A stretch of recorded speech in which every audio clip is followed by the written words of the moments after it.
Doctor Shyamaprasad মুখোপাধ্যায়ের জন্মদিন উপলক্ষে সোমবার দুর্গাপুর ইএসআই হাসপাতালে যান দুর্গাপুর পূর্বের বিধায়ক চন্দ্রশেখর বন্দ্যোপাধ্যায়। তিনি রোগীদের মধ্যে ফল বিতরণ করেন। পাশাপাশি ইএসআই হাসপাতালে সরকারি মেডিকেল কলেজ গড়ে তোলার জন্য তিনি প্রচেষ্টা চালিয়ে যাচ্ছেন বলে জানান। হাসপাতাল সুপার দীপাঞ্জন বক্সী বিধায়কের এই উদ্যোগকে স্বাগত জানিয়েছেন।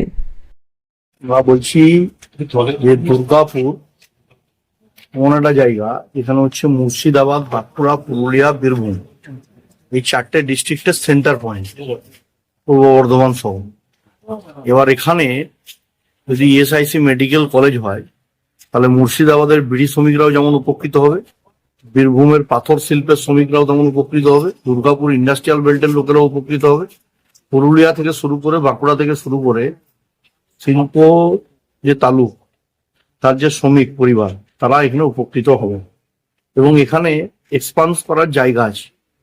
তার সাথে ইনফ্রাস্ট্রাকচার তৈরির জন্য সমস্ত ধরনের প্রভিশন রয়েছে। তাই আমরা সুপার সাহেবের কাছেও আবেদন করেছি, সিএমওএইচ কেও বলেছি। আমরা ইএসআইসির ডিপার্টমেন্টাল যে প্রসেস সেই প্রসেসের মধ্যে দিয়ে যেতে চাই যাতে এখানে দুর্গাপুরে একটা মেডিকেল কলেজ। এই প্রস্তাবটা কি বিধানসভার মধ্যে অবশ্যই করে রেখে যাই বিধানসভার ভেতরে, যাতে ইমপ্লিমেন্টেশন হয় তার জন্য আমরা এটার জন্য চেষ্টা করব।